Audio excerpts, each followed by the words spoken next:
And we're back with Dubster Dive. Seriously, take a subsequent stub and let you know how it all ends up. And it's time to continue our journey through Black Butler.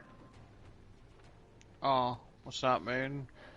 Nothing racist, I think, but the title could suggest otherwise. Yeah, if you missed our last time where we covered season 1, well, link to the playlist with all Black Butler stuff. Speaking of which, a couple of things to clean up I did not mention last time from season 1. Because I forgot, you guys. I missed it, okay? I'm sorry.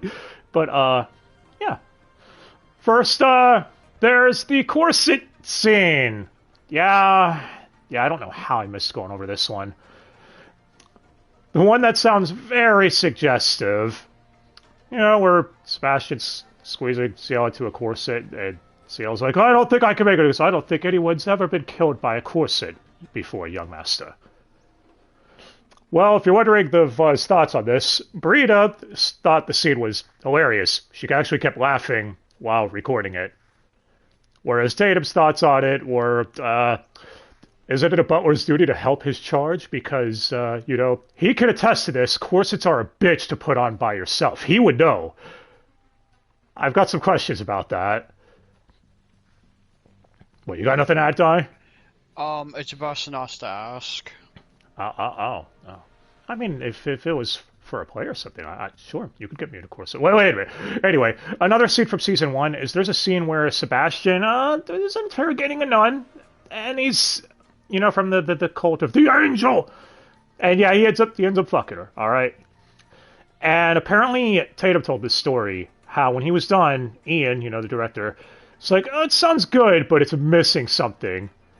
So Ian apparently told him to hump the mic. Alright? Are you still with me, Di? I don't know why you're surprised at this. No, hold on. So Tatum actually described the booth, and he's like, okay, so a typical voice actor booth has enough for maybe one person to fit in there. Obviously, it's a tight box, but it has a window off to the side where the director is seated, but the controls are obviously facing the opposite direction, so they can't see you unless they physically turn around and look. So Tatum actually does the take where he's doing it to the mic, and afterwards he just hears laughter, and he turns. And apparently he just saw Ian with his face to the glass, laughing his ass off, saying, I can't believe you actually did it. That checks out so much.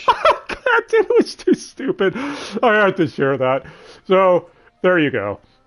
And damn it, I forgot to get fucking live action roles for Dan Frederick, Grell's voice actor. I forgot to do something. Fuck! Whatever. But, yeah. That's it for season 1. If anyone has anything else that maybe I missed, let me know, and I'll so. But you're not here for season 1, no, you're here for season 2. And my first thought was, how the hell is there a season 2? Did it end pretty conclusively? I mean, did it die? Did I dream that? Was I high? Yes, you were very high. Clearly, it was very inconclusive. Well, let's give it a chance, So Black Butler 2, or Season 2, aired in July of 2010 and was animated by A1! And, yeah, the story this time is we're introduced to another one of the Queen's families, the Trancies, who are the Queen's family of spiders. Go ahead. Spiders! I knew it. They're the cleanup crew, basically. After the Phantom Hives deal with whatever, BS is going on in the underworld, the spiders would be the ones to get rid of the evidence to keep the public in the dark. So, basically, they take care of all the leftover shit. It makes sense, Obviously, you'd have more than one family in your employ, right? Well, the current heir to the family is a boy named Alois Trancy. I'm gonna fuck his first name up every single time. Just get used to that right away. Who made a deal with a demon, a butler demon, because of course, that he's named Claude. Why? In order to take revenge on Ciel and Sebastian. Yeah, apparently they found a way to prevent Sebastian from eating Ciel's soul. But in doing so, Ciel also lost his recent memories of Season 1. This causes fucking confusion and nothing but. We will get to why in a bit. But why? It is really bad. Why does Alois hate Ciel, though? Or Sebastian as well? And what is Claude secretly scheming in the background? And can Ciel get his memories back and stop the new rival duo? Honestly, I don't mind the setup. I think it works for the most part. Again, we'll circle around to the amnesia thing and shit that causes, but yeah. First though, animation, how was it? Besides the CGI horses that just... CGI horses still better than Monster. Anyways, your hate boner for that show is unreal. Everyone at this point has seen the fucking bear. They know. But the Dragon and Misfit of Demon King Academy gets a pass. I haven't seen that yet, but probably not. Anyway, so the animation, though, I mean, like, we get a fight between two Demon Butlers. Isn't that some cool shit? I remember thinking it was cool back when I could see better. But animation's still solid. It is A1, and they're usually okay. The usual. There's more cutaways and shortcuts this time around. They're clearly not as much budget. There's only 12 episodes, too. Yeah. So... I remember thinking it looked okay. I know Brina and Tatum liked it too, based on their interviews about it. But we'll go back to that. So, as far as the OST, some of my favorites are Cruelly Eyes, which is Alois's theme. It's very sad, yet creepy piece on a piano. It also seems somewhat tragic. Also, there's Claude's theme, which is the Butler of Trancy. It's literally just Vivaldi's Summer. The classic. They love their public domain music. Yeah, it's I think slightly different, but it still works for him, I guess, when he's doing his chores and shit, and they're playing that music. It's like only this series could have a butler doing menial tasks and somehow make it epic with the fucking OST. What? I'm just saying, man. This season still keeps that up. I also like the OP, which is called Shiver by the Gazette. I don't know. I really like that song. And both ending themes are fine, too. Especially the second one. That plays during the episode where Alois's backstory is revealed. But yeah. Let's get to the reason you're all here, though, because we've got a lot to cover. So, the dub was done by Funimation and released in April of 2013, with Ian doing the casting this time. But the rest of the script and all that stuff is still the same. And yes, everyone returned to reprise their roles, no replacements. Yet. Yeah, as far as the script, it's your typical stuff you'd get from, British dialect. Bloody hell! Or calling the bathroom the loo, which I didn't know what the fuck that was till a few years ago. I was like, why are they calling it that? Weren't you also confused about boot, too? Yeah, I was. That was when I saw the TV show Luther. They kept calling the trunk of a car boot, and I was confused. Oh, yeah, they also call someone mental. So, I should mention for the reprisals, Brina does believe her accent got much better this go around, and I would agree. She's honestly getting better as the show goes on. So, no complaints there. But I guess let's get to our new characters. So first, we have Alois Trancy. Yes, it is easy to call him Tranny. I was going to do that eventually and slip up anyway, so fuck it, I might as well get it out of the way now.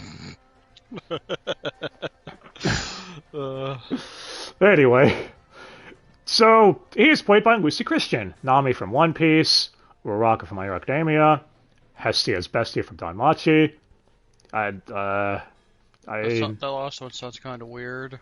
How could you disagree? Yeah, so Alois is kind of insane. He's literally all over the place.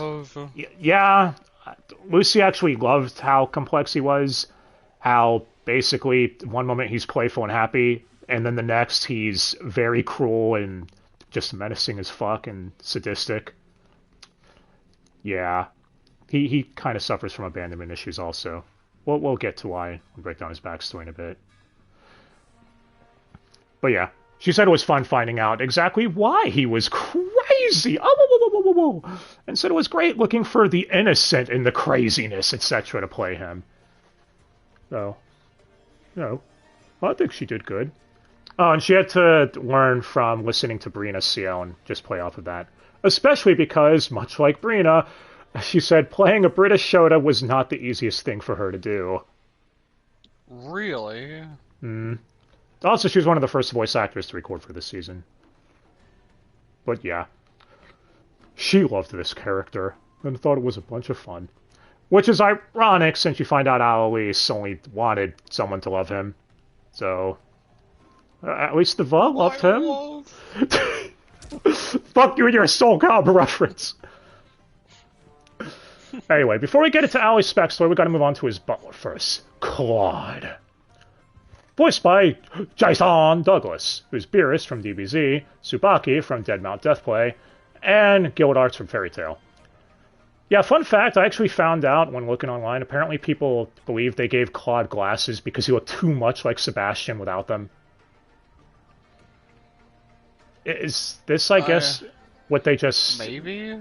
Yeah, maybe they just viewed all Demon Butlers look similar. I don't know. That's, I believe, a theory. I don't know if that's been 100% confirmed. Someone can let me know. I mean, even without them, you'd still be able to tell as long as they gave him a different enough hairstyle.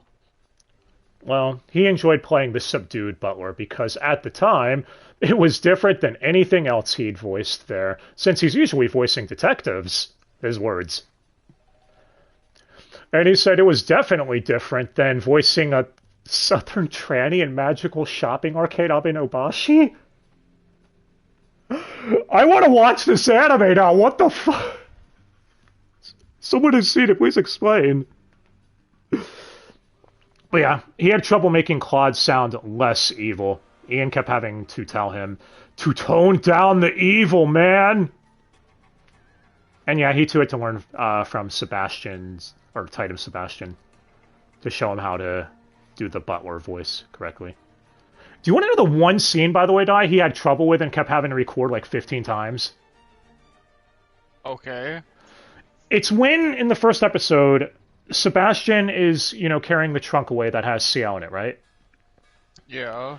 The one line, for some reason, he couldn't get right was, "Do you value that trunk above your own life? Pity."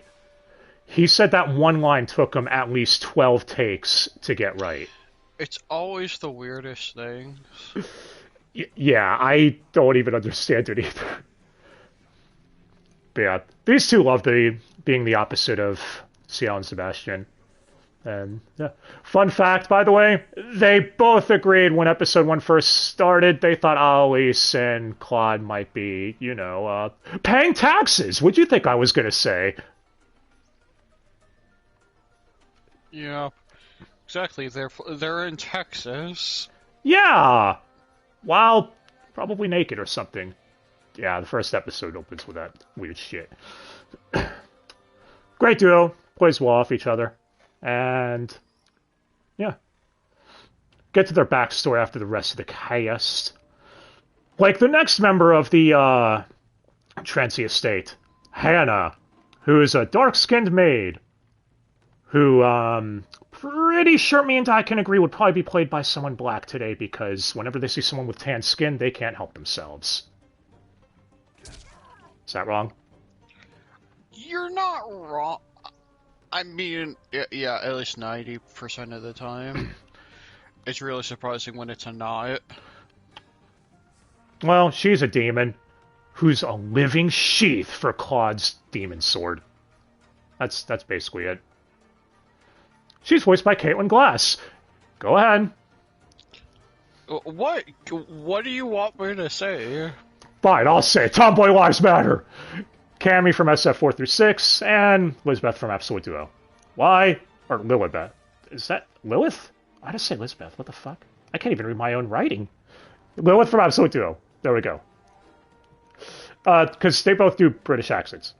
So apparently she was supposed to voice in Season 1, but was living in Spain at the time. So, yeah. Oh, so you got her singing in Welsh! In dub! Alois takes out his frustration and anger on her. He even gouges out her eye just because she looked at him. You believe it, Don't Di? look this way. Don't look this way! Damn it. But yeah. Anyway, she does fine, I guess. More is revealed about her as the show goes on, too, and why she serves him willingly and all that stuff, despite all the bullshit. There's also a group of demon triplets, but they're silent as hell throughout the anime. They don't speak at all, so we don't gotta cover them. For now. Oh, nice foreshadowing. Only a couple more new characters. Next we have Luca, who's Alice's little brother. Voiced by Lindsay Seidel, who's Twilight from Spy Family, and Ruka from Steins Gate. See what I did there? Which I'm pretty sure is Luca. Those Postgate L's and R's. Yep. And, yeah, Luca's only in flashbacks. I'm pretty sure y'all can guess why. No, you didn't say it right. Back flashes. Yeah, he's loyal to his brother and just wants whatever's best for him and him to be happy. And, again, she does fine. I'm pretty sure this was still around the time when she was first starting out. You could tell she's definitely found her voice at this point since Level E a few months earlier. But, yeah. After her, we have a character who's in one episode of this filler season. Yeah. And is introduced in his canon. I probably should have sense, but he's canon. And even though he's introduced here. Yes. Yep. So, his name is Ronald Knox. And he's the next die-hard Reaper. That's how he introduces himself. Yeah, he's another Grim Reaper. Doesn't he use a lawnmower? Yes. Yeah. He's voiced by Joel McDonald, Zera from Fairy Tail, and Yuga Aoyama from My Hero Academia, the belly button beam dude. That's all I remember him as. Also French. Oh, yeah, he is! I didn't even think about that. But yeah. At least in the dub, I don't know what they attempted to do in this. Yeah. Well, he seems like an interesting character. You know, we'll get to see him in next season, I guess. Spoilers, there's another season after this. You don't know that. After that, we have Edward Aberline, who's Fred's twin. You know, the guy that died last season. Still Jonathan Brooks, and they actually do nothing with this. It's like he shows up in an episode, and it's like, oh, this is twin, I can't believe my brother's dead. And then he just fucks off. Like, why are you even here? He exists solely to confuse you. Which we'll get to in a second. But, yeah, I was half expecting, because Lau is still alive, by the way. Even, yep.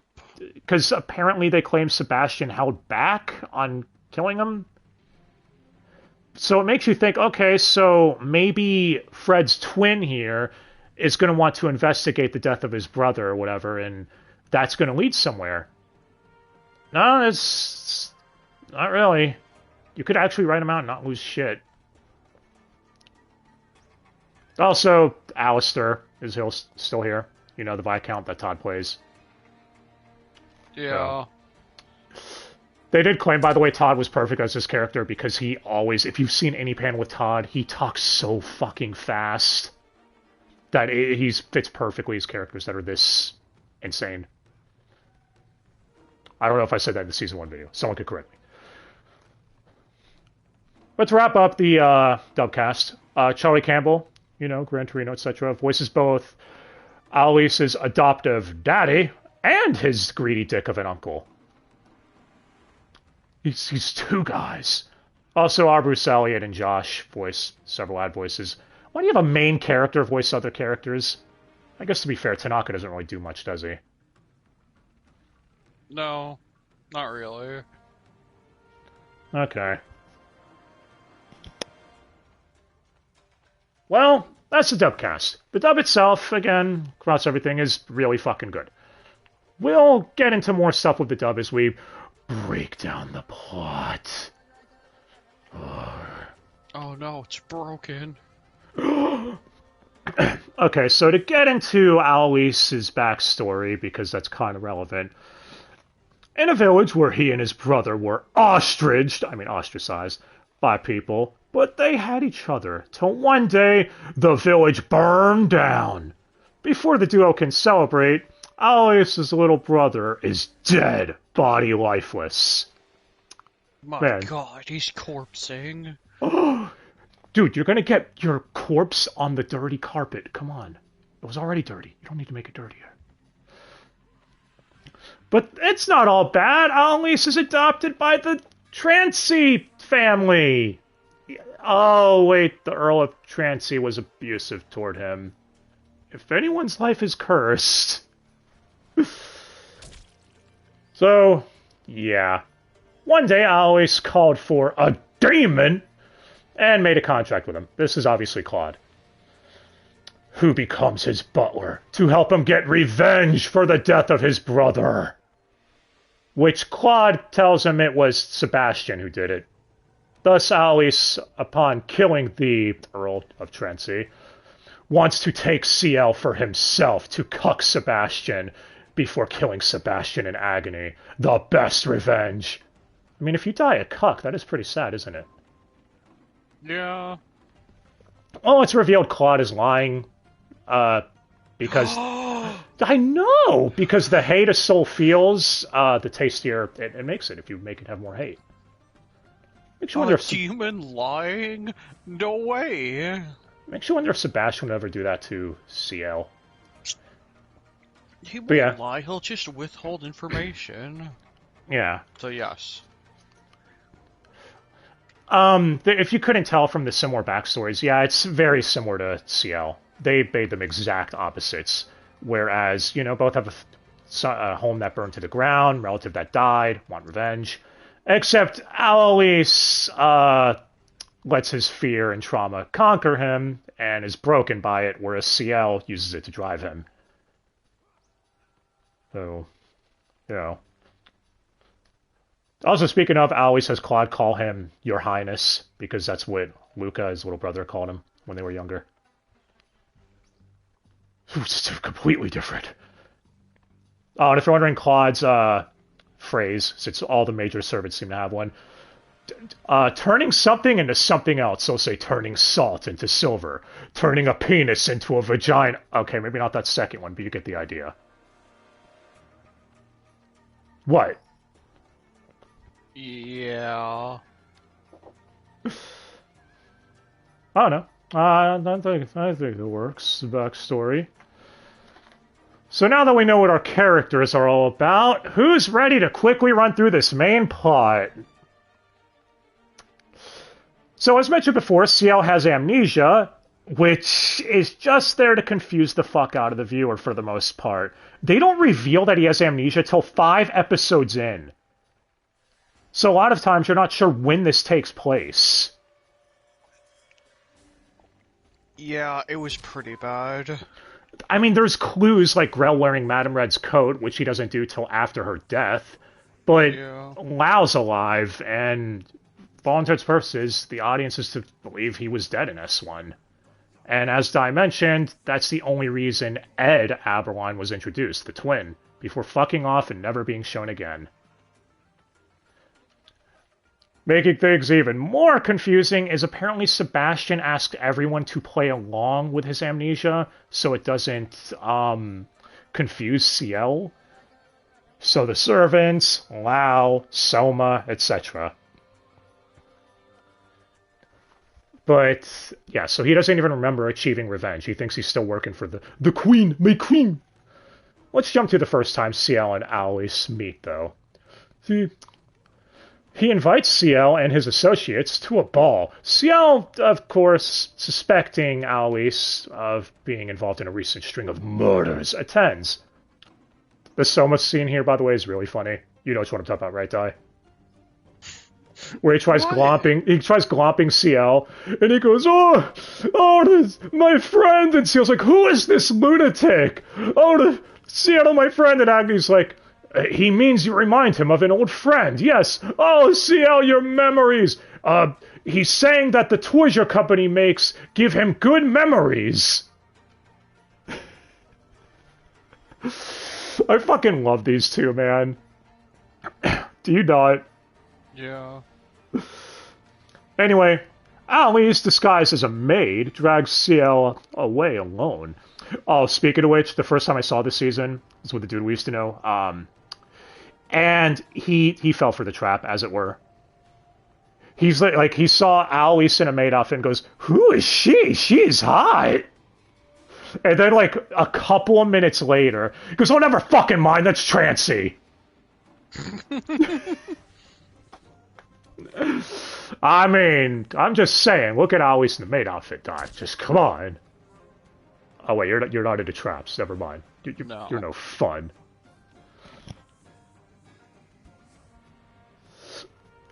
I mean, there was actually, Brina thought CL being disgusted with finding out Aloysius' cross-dressing was hilarious, since, you know, CL was forced to do it a while back.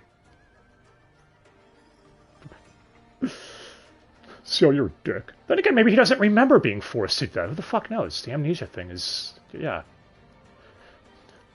Anyway. This is when, the demons attack, and Agni's able to actually defend people at the party. And I think this is the only major thing he does this season. Am I wrong? Yeah. Also, Sebastian and Claude at this time make a deal. You see, CL needs to remember his achievement of vengeance for his soul to taste even better. So they agree to frame Alois as the new Tarjay. Then the Demon Butlers will have a battle over CL's soul when it's all said and done. As CL and Alois also agree, once the demon shit dies down a little bit, to settle things at a later date alone. Party ends. Also, say bye to Soma and CL's servants. They're gone until the finale. I thought you were going to say something. I'm sorry.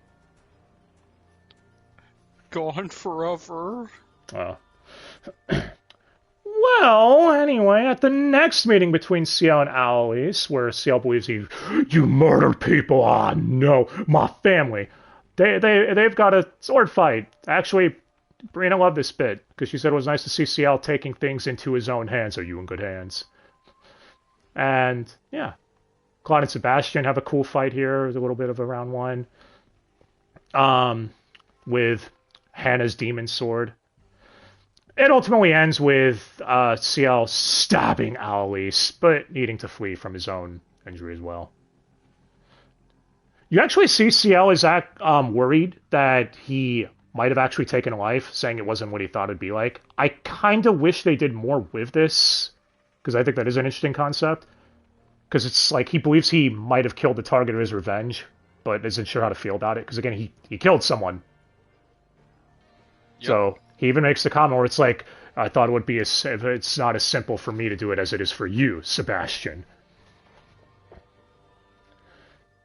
Anyway, Alois, after this, still surviving, realizes he doesn't want to hate anymore. He just wants someone to save him from the darkness. And, yeah, he's crying and shouting this to Claude with his confession. This is probably the best dubbed scene from Lucy Christian, bar none, in my opinion. But it ends with Claude killing him, thinking, oh, fuck it, he doesn't have any hate in his heart anymore. He's worthless to me. But at least I can still use his soul. As we're building to the final confrontation of the season. It's basically, CL ends up getting captured as Claude wants to merge Alois' soul into his, breaking the deal he made with Sebastian. Can you believe a demon broke a deal, Dai? That's all that drives them. Also, Brina's scream as CL when he's brainwashed here and being tortured is fucking great. I'm sure that had to hurt. But yeah. Sebastian arrives for the final battle, but it's too late. Alois' soul is already taken over. Like some Ginyu shit, man. Kind of. CL's taken on mannerisms in the speech of Alois. Speaking of, in order to do this, Brina said that Lucy had to say CL's lines in Alois' voice at first, and then Brina had to try imitating that as best she could. I don't know, I thought it was a good job. Did you die? No. That's... Yeah. They even did a thing where their voices overlap for a few lines. You know, the whole fusion effect, as I call it. I love that shit, man. I love that. Anyway, during Claude and Sebastian's final confrontation, which, is a cool fight, it's revealed the truth. That the culprit behind Alois's village burning was Hannah. You know, the maid. Yeah, you see, Luca had made a contract with her to destroy everything, making his older brother suffer. So she did. Then devoured his soul. I actually do love the irony with this. Luca thought it's what, Alois wanted. By freeing his brother, though, he ended up leaving Alois alone. Alois would have been just fine if he still had Luca around. And then the one who Alois was abusing and taking his anger out this whole time and all that shit was the one who his brother's soul was mixed with now. Speaking of, the reason she decided to serve Alois was because he reminded her of Luca, a human who sold his soul for someone else's sake. Oh no, man, I think that's kind of an interesting thing. After finding this out, Alois makes a new contract with Hannah. But right before we're able to find out what it was, Ciel breaks free from Alois' control just long enough to shout, "Sebastian, remain my butler till you devour my soul." Devour. I'm sure that's not going to cover anything.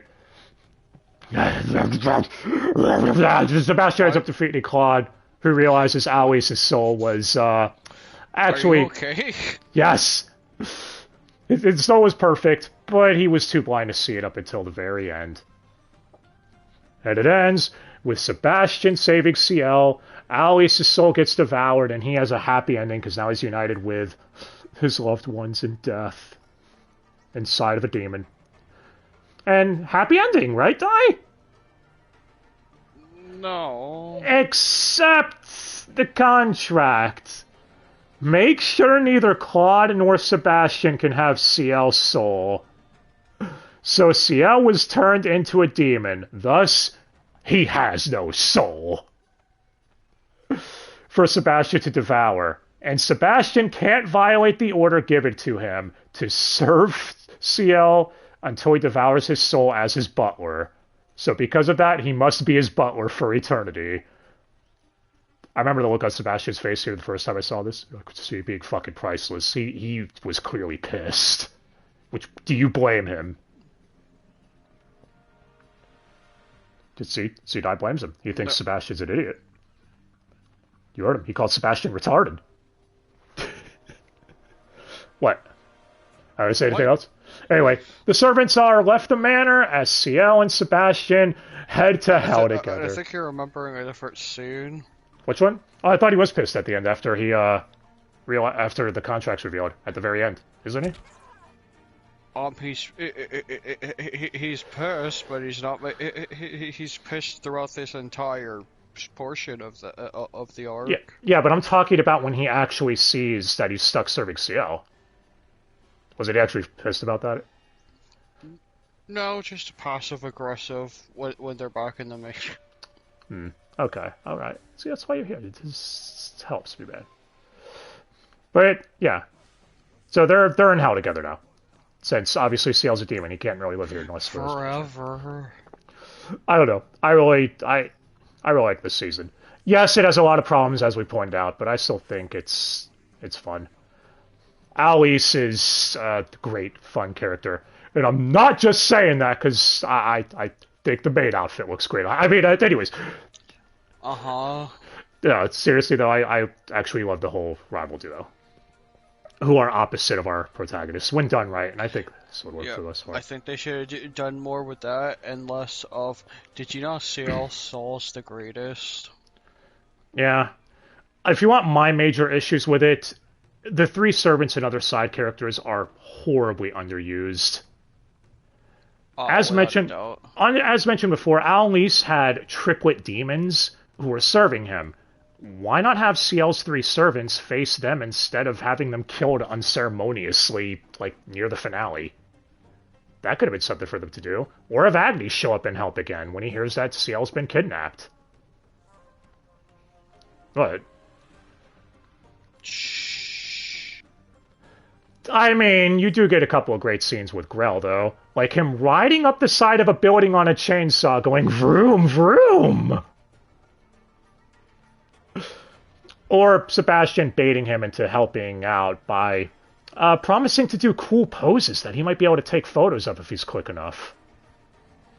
So, I guess at least we got Grell, right? Yeah. I should also mention, Breen and Tatum enjoyed the season, and they actually were looking forward to the idea of a season 3 where we would follow them as a demonic duo or something. Which, that did not end up happening. Yeah, this, as mentioned, the season's filler. So this ending, completely fucking retconned. After they already retconned the ending of season 1. Yep. That is definitely some horse shit there. But yeah. They also really like the development of the characters. Like how Ciel started off as an entitled brat at the beginning of season 1, before developing to where he is now. And Sebastian growing from seeing Ciel as just food to maybe even respecting him on some level this season. So... Anyway. I still think the good outweighs the bad for this season, but that's just me. What do you think, Di? Did you hate it? Do you think it's dog shit? But how's Lau alive? I don't know! Oh, and the last thing I should mention, I know I'm all over the place here, I'm sorry, is Tatum mentioned his reactions were all genuine. He actually wanted to be in the dark with all this stuff. You know? So he was flying blind, as it were. So when Ciel was in danger, for example, he wanted Sebastian's reaction to be genuine when he yelled, "Young Master," etc. But yeah. That's all for Season 2, or is it?